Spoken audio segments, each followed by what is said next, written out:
Bismillahirrahmanirrahim. Assalamualaikum warahmatullahi wabarakatuh. Salam sejahtera untuk kita semua. Alhamdulillah, puji syukur kehadirat Allah Subhanahu wa Ta'ala, Tuhan Yang Maha Esa, yang telah memberikan limpahan rahmat dan karunia-Nya, sehingga pada hari ini kita dapat menunaikan kewajiban kita sebagai akademisi, yaitu melaksanakan perkuliahan elemen mesin 1. Sebelumnya, saya kembali mengingatkan kepada rekan-rekan mahasiswa agar selalu mematuhi protokol COVID-19 yang telah ditetapkan oleh pemerintah, terlepas dari apakah kita termasuk yang setuju atau tidak, karena patuh terhadap pemerintahan yang sah adalah suatu kewajiban bagi kita sebagai warga negara. Referensi yang digunakan pada perkuliahan untuk pertemuan hari ini adalah A Textbook of Machine Design dari R.S. Khurmi dan J.K. Gupta. Yang kedua adalah Standard Handbook of Machine Design dari Joseph E. Sigley dan kawan-kawan. Dan yang ketiga adalah Elemen Mesin dalam Perancangan Mekanis dari Robert Helmut. Ulir daya atau power screw adalah sebuah elemen mesin yang berfungsi untuk meneruskan daya dan putaran, dan dia juga berfungsi mengubah gerakan putar menjadi gerak linear atau gerak lurus, seperti sebuah aplikasi yang tampak pada layar monitor kalian. Ada dua buah power screw yang digerakkan oleh penggerak yang dihubungkan oleh rantai. Power screw ini dia akan berputar, dan gerak putarnya ini akan diubah menjadi gerak lurus pada yoke ini, pada yoke bagian yang merah, yang mengangkat beban 25.000 pound. Dia akan bergerak naik dan turun. Nah, inilah salah satu fungsi dari power screw. Dia meneruskan putaran dan juga daya, di mana khasnya adalah putaran dan daya yang diteruskan biasanya relatif tinggi. Oleh karena itu, aplikasi ini dalam beberapa textbook atau dalam beberapa buku dijadikan bab tersendiri atau dijadikan suatu chapter tersendiri karena kekhasan tersebut. Berikut akan kita saksikan beberapa contoh yang direkam dalam video tentang power screw. Seperti yang disebutkan tadi, bahwasanya power screw fungsinya itu adalah merubah gerak putar menjadi gerak linear. Salah satu aplikasinya adalah pada screw jack atau pada dongkrak ulir. Dia mengubah gerak putar menjadi gerak naik turun untuk mendongkrak kendaraan. Gitu. Nah, untuk beberapa contoh yang lain adalah pada lead screw dari mesin bubut. Jadi pada mesin bubut untuk menggerakkan tool post-nya dia menggunakan power screw. Gitu. Contoh yang lain adalah pada uji tarik mesin. Nah, berikutnya adalah contoh screw jack atau dongkrak ulir, namun yang digerakkan dengan menggunakan motor listrik. Itu adalah beberapa contoh tentang aplikasi dari power screw atau ulir daya. Jenis ulir yang sering digunakan untuk ulir daya ada 3 secara umum atau secara lazim, yaitu yang pertama adalah ulir bentuk persegi yang dapat kalian lihat di samping sebelah kiri ini. Nah, ulir bentuk persegi ini dalam international term disebut sebagai square thread. Bentuknya betul-betul kotak seperti ini penampangnya. Nah, jenis yang kedua adalah jenis ulir trapesium atau acme thread. Bentuknya hampir mirip dengan ulir persegi, hanya saja dia mempunyai sudut atau bersudut di sini.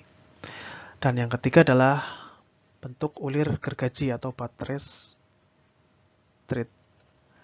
Nah, dari ketiga jenis ulir ini, ulir trapesium dan ulir persegi merupakan yang paling banyak digunakan karena lebih mudah dalam pembuatannya. Jadi dalam proses machiningnya, kedua jenis ulir ini yang paling mudah untuk dibuat.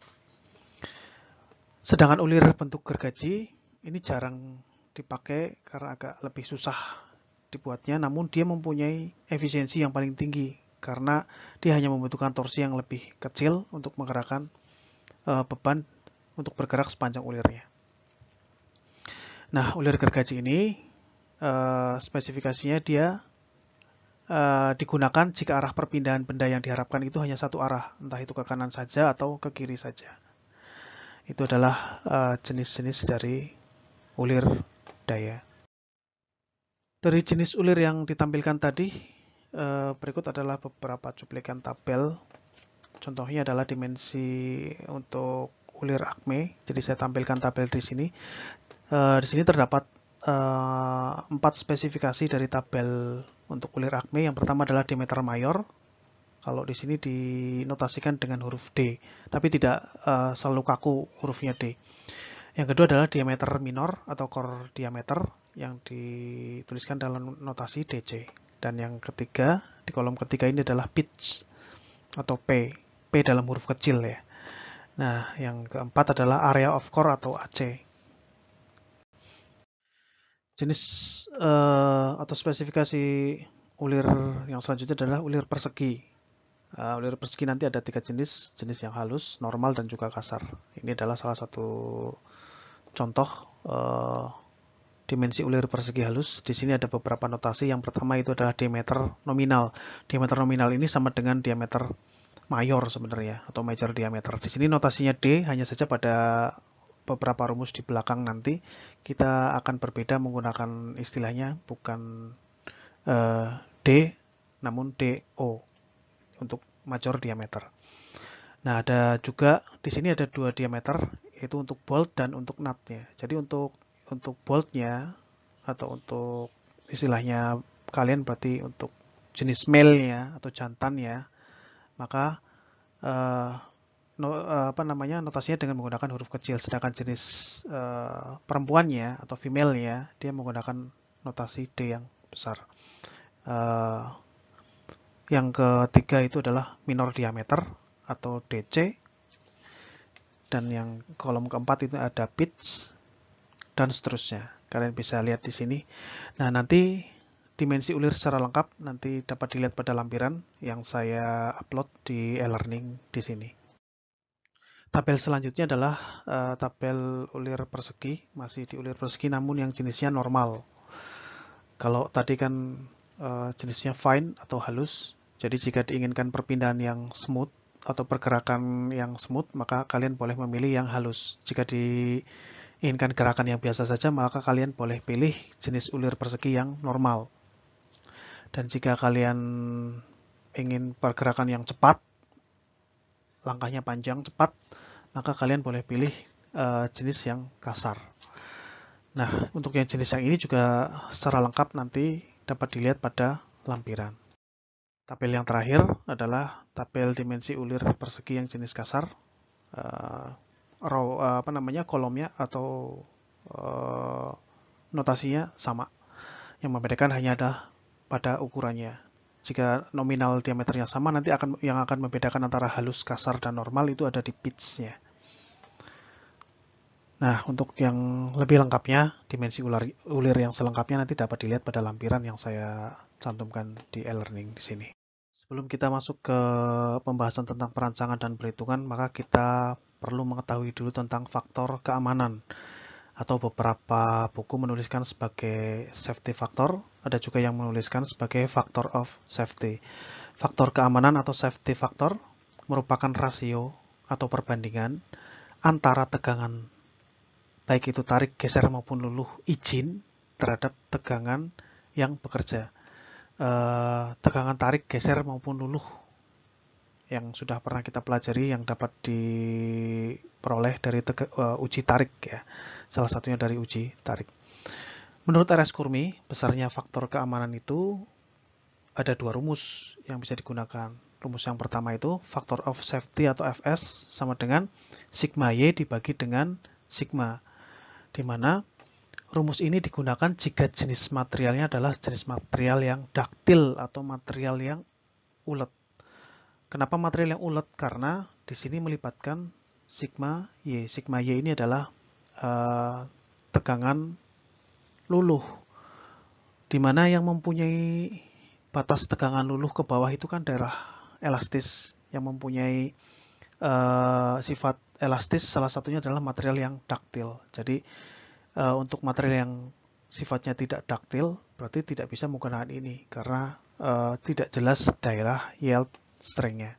Sedangkan rumus yang kedua adalah Fs sama dengan sigma U dibagi dengan sigma. Nah, rumus ini digunakan jika materialnya jenisnya adalah jenis yang brittle atau yang ketas. Karena jenis material yang ketas tidak jelas batas tegangan luluhnya. Nah, untuk keterangannya adalah bahwasanya sigma Y ini adalah yield strength atau tegangan luluhnya, kekuatan luluhnya, yang sudah kita pelajari di pertemuan sebelumnya, bahwasanya di sini adalah batas di mana sebelum yield strength itu berarti adalah daerah elastis, dan setelahnya berarti daerah plastis, di mana perubahannya tidak kembali lagi ke bentuk semula jika terjadi perubahan atau deformasi. Sedangkan sigma U ini adalah ultimate tensile strength. Faktor keamanan dipengaruhi oleh beberapa faktor, diantaranya adalah material yang digunakan dan juga jenis bebannya. Di sini saya tampilkan sebuah tabel, di mana tabel ini terdiri dari beberapa jenis material, dimulai dari baja tuang atau cast iron, dari wrought iron, steel atau baja, soft material, dan alloys, kulit, dan juga kayu. Nah, di sisi sebelah kanan ada steady load. Steady load itu artinya adalah beban, di mana bebannya itu ajek, tidak berubah-ubah. Karena ada beberapa jenis beban yang berubah-ubah, seperti misalnya kalau kita naik sepeda motor, ada beberapa yang suka memainkan gasnya, tiba-tiba di gas dan tiba-tiba turun. Nah, itu berarti bebannya tidak steady atau tidak ajek.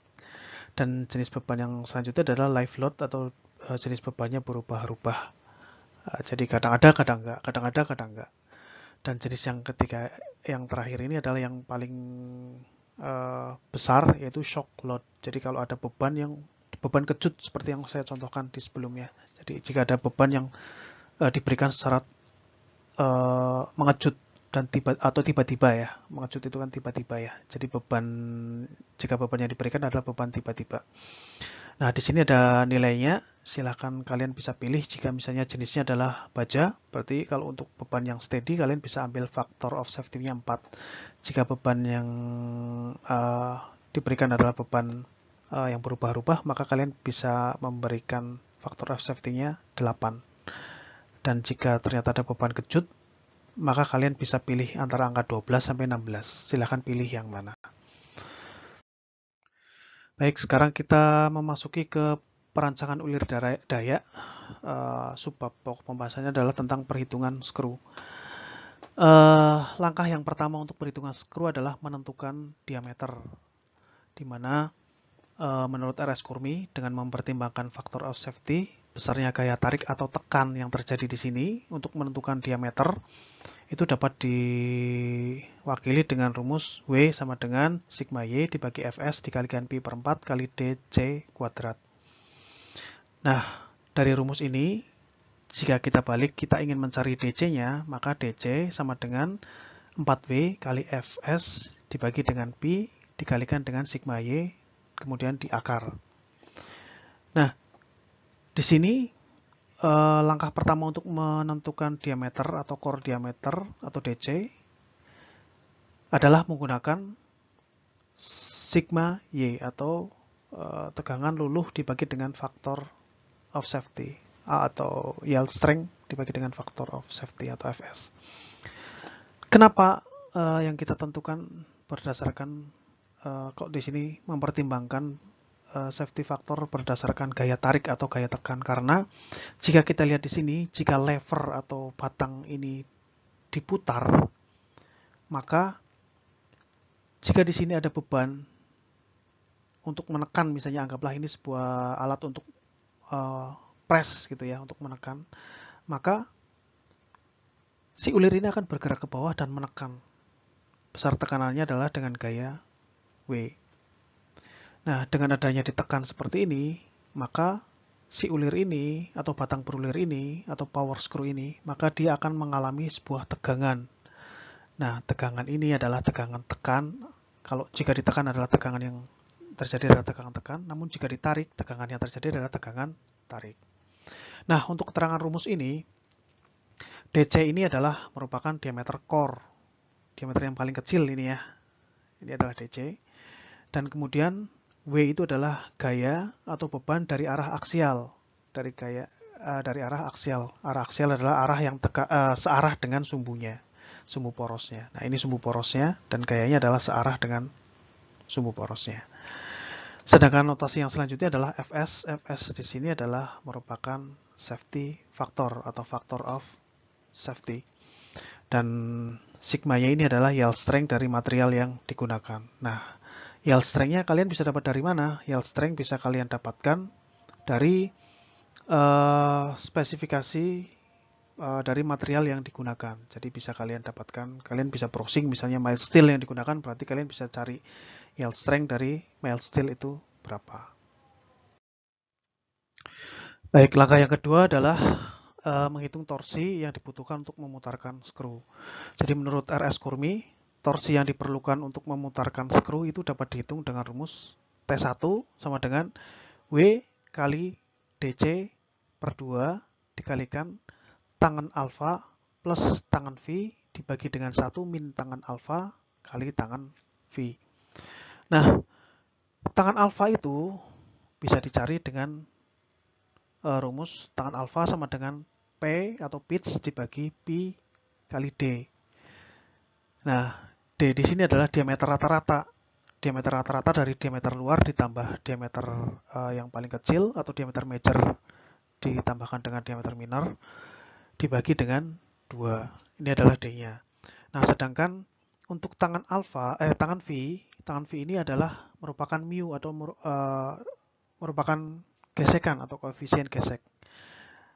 Nah, untuk notasi keterangan yang lebih lanjut, DC itu adalah diameter core, W itu adalah gaya atau beban dari arah aksial, dan P itu adalah pitch dari skru yang nanti dapat Anda lihat pada tabel setelah didapatkan dari langkah 1. Kalian kan dapat yang kalian peroleh adalah diameter core-nya, berarti kalian langsung bisa memasukkan DC di sini, dan dari tabel bisa kalian cari dengan DC tersebut dengan nominal tertentu, berarti P-nya berapa. Kalian bisa masukkan P di sini untuk menghitung tangan alfa.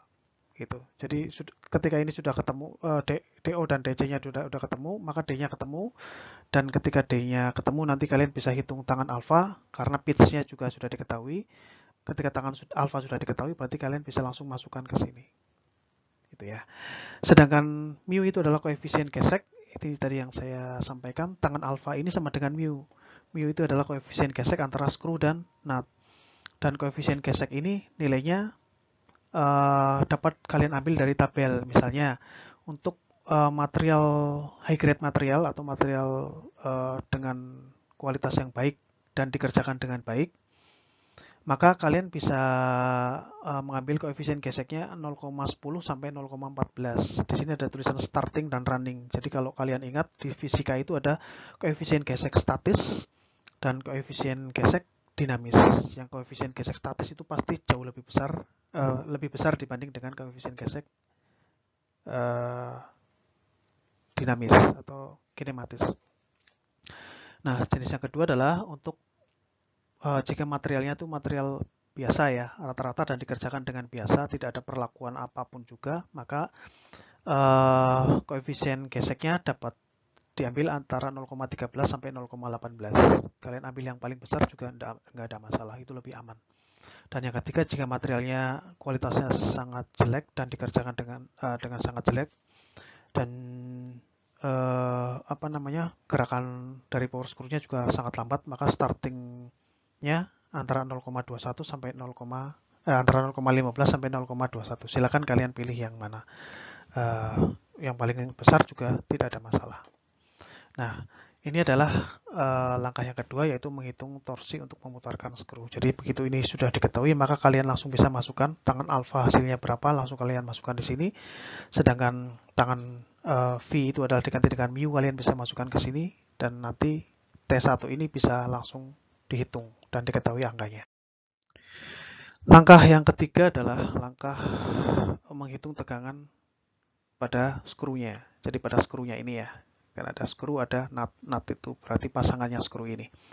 Nah, tegangan pada skru itu menurut RS Kurmi itu dapat dihitung dan tegangan yang dihitung itu adalah tegangan tekan atau tarik maupun tegangan geser. Tegangan tarik karena seperti yang sudah saya jelaskan tadi, ini ada beban tarikan dan atau tekanan, dan ada tegangan geser karena ada geseran ketika dia pada skru ketika dia diputar atau dipuntir karena torsinya. Jadi dia ada kemungkinan putus geser ketika dipuntir seperti yang kalian lihat misalnya pada film-film kungfu, ada bambu yang diputar dan dia akan terpelintir dan akhirnya putus. Nah, putus itu disebut sebagai putus geser tapi karena puntiran. Nah, di sini ada dua rumus. Rumus yang pertama adalah untuk menghitung tegangan tarik atau tekan, yaitu W dibagi pi per 4 kali DC kuadrat, di mana DC itu adalah diameter minornya ya dari skru ini. Sedangkan yang kedua, tegangan geser atau tau itu dapat dihitung dengan rumus 16 kali T1 yang sudah kita hitung di perhitungan sebelumnya dibagi dengan pi kali DC pangkat 3. DC ini adalah diameter minornya. Nah, ini adalah notasinya, di mana DC itu adalah diameter core, dan W itu adalah gaya atau beban arah aksial, dan T1 itu adalah torsi untuk memutarkan skrunya. Sedangkan sigma itu adalah tekan tarik atau tekan, dan tau itu adalah tegangan geser yang terjadi karena puntiran. Langkah yang keempat untuk perhitungan atau perancangan skru adalah menghitung tegangan maksimum pada skru. Nah, rumus untuk menghitung tegangan maksimal atau tegangan geser, tegangan tarik maksimal ataupun tegangan geser maksimal pada skru adalah seperti ini. Setengah dikalikan sigma ditambah akar dari sigma kuadrat plus 4 kali tau kuadrat. Nah, pada rumus-rumus ini yang kalian perlukan adalah nilai sigma dan juga nilai tau, di mana nilai sigma dan tau sudah kita hitung pada perhitungan langkah ketiga atau langkah sebelumnya, sehingga dari perhitungan sebelumnya angkanya langsung bisa dimasukkan ke sini, dan akhirnya sigma max atau tegangan tarik atau tekan maksimal dan juga tegangan geser maksimal di sini bisa diperoleh atau bisa dihitung atau didapatkan angkanya. Nah, ini adalah keterangan dari notasi di mana sigma max itu adalah tegangan tarik atau tekan maksimum pada skrunya, dan sigma max di sini adalah tegangan geser atau maksimum pada skrunya. Langkah yang kelima atau langkah yang terakhir dari perhitungan skru adalah pemeriksaan tegangan maksimum terhadap tegangan izinnya. Menurut RS Kurmi, tegangan izin dari material yang digunakan itu bisa dihitung dengan rumus untuk tegangan tarik izin atau sigma A itu sama dengan sigma Y dibagi dengan Fs.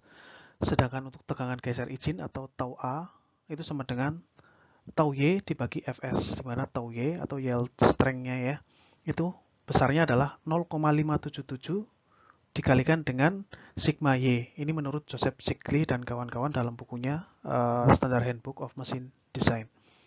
Nah, notasi dari masing-masing rumus di sini ini adalah sigma Y itu adalah yield ultimate strength dari material yang digunakan. Seperti yang tadi saya sampaikan, kalau kalian browsing itu pasti nanti bisa langsung ketemu misalnya mild steel, ultimate strength dari mild steel. Namun untuk yang yield shear strength dari material ini kalian bisa dapatkan dari buku Joseph Shigley dan kawan-kawan. Dan yang terakhir adalah sigma A, ini adalah tegangan tarik izin dari material notasinya ya. Sedangkan tau A itu adalah tegangan geser izin dari material. Nah, setelah tegangan geser izin dan tegangan tarik izin ini diketahui, maka kalian harus membandingkan tegangan yang terjadi pada langkah 4 tadi, yang tegangan maksimal yang terjadi, itu dibandingkan terhadap tegangan tarik izin dan tegangan geser izin. Nah, jika kasusnya adalah tegangan yang terjadi itu lebih kecil daripada tegangan geser izin, ataupun tegangan tarik itu lebih kecil daripada tegangan tarik izin, maka diameter yang tadi didapatkan dari perhitungan aman dan bisa digunakan. Namun jika kasusnya adalah lebih besar, maka tidak aman. Nah, solusinya gimana? Solusinya adalah ganti dengan diameter yang lebih besar, sehingga langkah yang kalian perlu lakukan berarti D-nya diperbesar dan kalian langsung masuk ke langkah nomor 2 dan seterusnya sampai nomor 5 secara berulang. Jika sudah aman berarti proses di langkah nomor 5 ini sudah selesai untuk perhitungan skru. Berarti sekalian sudah dapatkan spesifikasi untuk skrunya. Tahap perancangan yang kedua adalah perhitungan nut-nya. Untuk perhitungan nut, yang pertama dihitung adalah perhitungan tinggi nut-nya. Yang dimaksud tinggi nut itu adalah ini. Jadi batas dari sini ke sini. Jadi daerah yang diarsir ini. Ini tinggi nut yang dimaksud adalah ini. Jadi yang pertama kita hitung adalah tinggi nut-nya itu butuh berapa. Nah, menurut RS Kurmi, tinggi nut itu dapat dicari dengan rumus H sama dengan N dikalikan P. Sedangkan N sendiri itu adalah rumusnya adalah W dibagi Pi per 4 dibagi 4 dikalikan PB dikalikan DO kuadrat dikurangi DC kuadrat. Nah, di mana yang sudah diketahui di sini adalah DO. DO kan didapat atau diperoleh dari pertama ketika skru sudah ditentukan berarti DO-nya diketahui. Untuk DO di sini berarti adalah DO nut-nya ya. Dan DC di sini berarti juga DC dari nut-nya. Ini kalian bisa dapatkan dari tabel yang tadi yang saya sampaikan.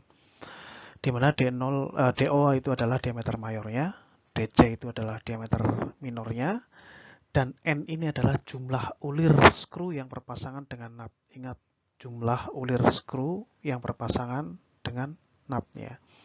Jadi yang dicari pertama sebenarnya adalah N-nya. Nah, maksudnya jumlah ulir skru yang berpasangan dengan nut gimana? Jadi nut dan skru ini dia berpasangan, ulirnya berpasangan. Nah, di sini adalah jumlah ulir dari skru yang berpasangan dengan nut ini disebut dengan N. Nah, N ini bisa dihitung dengan rumus ini. Seperti itu yang dimaksud. Nah, di sini ada lagi PB. PB itu adalah allowable bearing stress. Nah, allowable bearing stress ini dapat kalian ambil dari tabel. Nanti nilainya beragam, terutama keberagaman nilai itu ditentukan oleh misalnya jenis skru dan nut-nya, jenis material skru dan nut-nya. Jadi jenis material skru dan nut ini secara logika pasti harusnya berbeda. Material skru ini harus lebih keras dari nut. Karena skru itu lebih susah membuatnya daripada nut, sehingga diharapkan kalau ada terjadi kerusakan maka yang rusak adalah nut-nya. Karena pembuatannya lebih susah skrunya dibandingkan dengan nut-nya. Dan faktor yang selanjutnya yang menyebabkan perbedaan adalah nanti termasuk kecepatan dari ulir ini berputar, kecepatan geraknya. Nah, semakin cepat berarti nanti faktornya juga berbeda dengan yang semakin lambat. Nanti akan faktor-faktor ini nanti akan ada di slide yang berikutnya. Berikut adalah tabel untuk bearing pressure seperti yang saya sampaikan tadi. Di sini tabel ini cara membacanya adalah seperti ini. Jadi ini ada beberapa aplikasi, tapi kalian bisa abaikan ini. Intinya yang kalian perlu perhatikan adalah di sini untuk kecepatan gerakannya, gerakan linearnya ya, gerakan naik dan turun skrunya ini, dan juga dari materialnya. Yang pertama, material di sini ada beberapa beberapa jenis. Untuk skru ini semuanya baja karena memang diharapkan keras taktil, ulet, bukan keras tapi taktil. Dan untuk material nutnya nanti kalian bisa pilih salah satu di antara ini, di antara bronze atau perunggu, cast iron atau baja tuang, ataupun jenis yang lain. Nah, di sini ada beberapa pasangan, misalnya steel dan bronze untuk yang low speed, atau mungkin steel dan bronze tapi untuk yang ini kalau yang pertama adalah low speed tapi dilumasi dengan baik atau well lubricated. Yang ini adalah low speed saja tapi tidak well lubricated ya. Tapi kecepatannya tertentu. Jadi misalnya 2,4 meter per menit kecepatannya. Nah, cara menghitung kecepatannya kalian sudah dapatkan di mata kuliah fisika sebelumnya. Untuk merubah gerak putar menjadi gerak linear, berarti kecepatan linearnya berapa? Itu kemarin sudah ada di mata kuliah fisika terapan atau fisika teknik. Nah, ini adalah tabel yang kalian bisa pakai. Jadi untuk PB atau bearing pressure nanti kalian bisa dapatkan di sini. Jika pasangannya adalah baja dan bronze, maka kalian boleh ambil nilainya di antara 17,5 sampai 24,5. Dan seterusnya untuk material yang lain juga kalian bisa bisa cari di sini berdasarkan pasangan material dan juga berdasarkan kecepatannya. Langkah yang kedua adalah pemeriksaan tegangan geser yang bekerja terhadap tegangan geser yang diizinkan. Jadi menurut Kurmi, tegangan geser yang terjadi karena pertemuan skru dan nutnya di sini perlu diperiksa. Diperiksanya terhadap tegangan geser izinnya.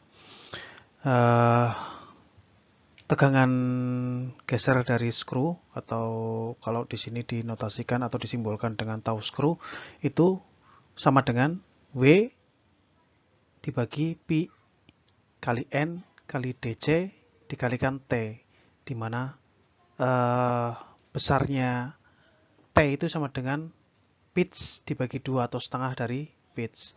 Sedangkan tegangan geser yang terjadi pada nutnya itu sama dengan W dibagi Pi N DO dikalikan T. Nah, yang membedakan di sini adalah kalau yang test screw itu menggunakan diameter minor atau DC, sedangkan yang nut itu menggunakan diameter mayor atau diameter outernya. Di sini dituliskan beberapa notasi keterangan bahwasanya DO itu adalah diameter mayor, DC itu diameter minor, sedangkan P itu adalah pitch. Nah, cara pengecekannya itu adalah bandingkan tegangan yang terjadi pada skru dan nut. Ini ya, bandingkan tegangan yang terjadi pada skru dan nut dibandingkan dengan tegangan geser izinnya yang sudah kita hitung sebelumnya di langkah yang pertama. Jika tegangan geser dari skrunya itu lebih kecil dibandingkan dengan tegangan geser yang diizinkan, atau tegangan geser nutnya itu lebih kecil dibanding dengan tegangan geser yang diizinkan, maka diameter yang kita pilih itu berarti aman dan bisa digunakan. Namun jika sebaliknya, jika dia lebih besar daripada tegangan geser izin, maka tidak aman. Solusinya adalah ganti atau ditambahi jumlah ulir yang berpasangan dengan skru N atau dengan skrunya atau N-nya ya. Di langkah sebelumnya kan kita ada menghitung menghitung H yang melibatkan N atau bagian yang berpasangan dengan skru. Nah, jika memang ini ternyata tidak aman, maka kita balik ke langkah nomor 1 dengan meningkatkan atau menaikkan jumlah N-nya atau jumlah ulir yang berpasangan itu ditambahi. Ini ada di langkah yang sebelumnya atau di langkah nomor 1 untuk perhitungan nut. Kesimpulan untuk perkuliahan untuk hari ini adalah sebagai berikut. Langkah-langkah dalam perencanaan atau perhitungan skru nut untuk ulir daya atau power screw, kurang lebihnya urutannya adalah sebagai berikut. Untuk perancangan skrunya, langkah yang pertama adalah hitung diameter core-nya atau DC. Selanjutnya langkah yang kedua adalah hitung torsi yang diperlukan untuk memutarkan skru. Langkah ketiga, hitung tegangan tarik atau tekan dan tegangan geser yang terjadi pada skrunya sesuai dengan urutan yang sudah saya paparkan sebelumnya. Yang nomor 4, hitung tegangan tarik atau tekan maksimum dan tegangan geser maksimum pada skrunya. Yang kelima, periksa tegangan tarik atau tekan maksimum terhadap tegangan tarik izin dan tegangan geser maksimum yang di langkah nomor 4 ini terhadap tegangan geser izin. Jika aman, lanjutkan atau bisa digunakan diameternya, dan jika tidak aman, maka ganti DC atau diameter core pada langkah nomor 1 ini dengan yang lebih besar. Langsung aja kalian pilih sesuai dengan yang ada di tabel. Yang nomor 6, ini adalah langkah perancangan atau perhitungan untuk nutnya. Kalau untuk skrunya yang sampai nomor 5 saja. Yang untuk perhitungan atau perancangan nutnya, langkah yang pertama adalah hitung tinggi nut. Yang selanjutnya adalah hitung tegangan geser pada skru dan nutnya. Terus langkah yang selanjutnya, bandingkan tegangan geser pada skru dan nut terhadap tegangan geser izinnya. Jika tidak aman, maka kembali ke langkah nomor 6 dengan menambahi jumlah ulir pada nut. Jumlah ulir yang ditambah itu jumlah ulir yang berpasangan pada nut. Artinya ketika ditambahi jumlah ulirnya, maka nutnya akan tambah tinggi, akan jadi lebih tinggi. Dan seterusnya, langkah tersebut diulang. Jika sudah aman, maka selesai. Kurang lebih seperti itu kesimpulan untuk pertemuan hari ini tentang pembahasan power screw atau ulir daya. Demikian perkuliahan untuk hari ini. Semoga apa yang telah kita pelajari menjadi ilmu yang berguna dan bermanfaat. Semangat selalu belajar, dikerjakan tugasnya, dan sampai jumpa di perkuliahan berikutnya. Assalamualaikum warahmatullahi wabarakatuh.